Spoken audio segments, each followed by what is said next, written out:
We have some breaking news now. Tenants of the collapsed condo in Surfside, Florida have reached a nearly $1 billion settlement. 98 people, you remember, died in that collapse last year. Joining us now, Pablo Rodriguez. He lost his mother and grandmother in that collapse. First of all, Pablo, thank you so much for being with us. Our thoughts are with you. How are you doing so far? I mean, obviously dealing with such an immense loss. Thank you for having me. It's still an ongoing process. I'll still wake up in the middle of the night. Just seeing that video of the building collapse, it'll wake me up 2, 3 in the morning still. And I just wake up crying. Still dealing with it.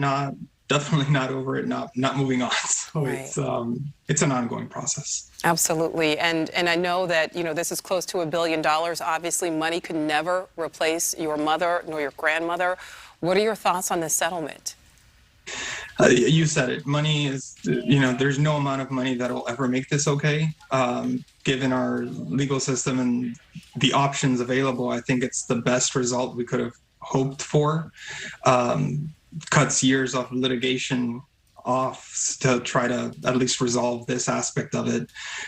So I think it's a good result in that sense. I'm hoping that while the litigation aspect of it is hopefully nearing an end, the accountability aspect of it is not going to go away yet. And talk to us about that. What would you like to see? How do you want to see these people held accountable? I'd like to see accountability on 2 fronts. One, for the people to continue the investigation to see who was responsible for this, who contributed to this, how did it get to this point, how did the city allow it to get to this point.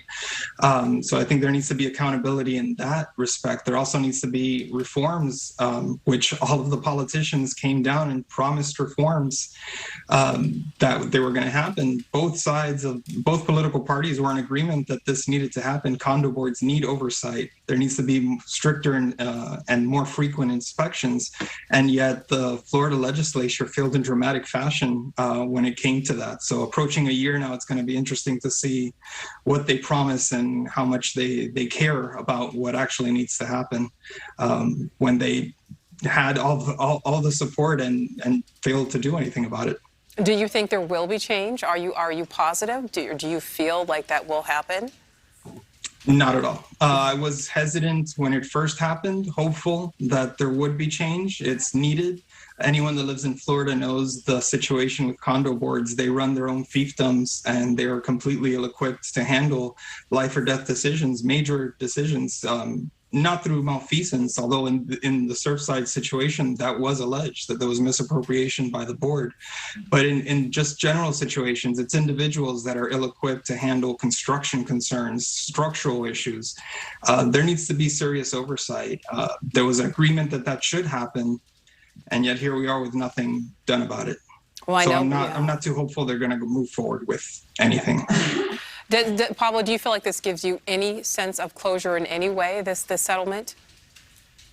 I'd like to say yes. The only closure I kind of hope to get from this is that the litigation aspect of this is now going to be shortened, and hopefully at least that part gets put aside to just be able to deal with the emotions of it. But as of right now, I'm not too hopeful I'm going to get any closure. I can understand that. My last question for you, Pablo, and again, to lose your family members like this, what do you miss most about your mother and your grandmother? We were extremely close. I talked to them every single day. They were at my house every single weekend, or we'd go somewhere. Last year was particularly rough because it happened right in summer. We usually take a summer trip. Mother's Day just passed, and that was particularly hard. So I just miss them. I miss being able to talk to them, being able to share my day with them, missing my son play with them. Simple things like that. That's really what I miss the most. Absolutely. Pablo Rodriguez, our thoughts certainly with you. Thank you so much for speaking with us. And again, so sorry for your immense loss. Thank you. Thank you for watching. Click the red subscribe button below so you can get more of NewsNation's fact-driven, unbiased coverage.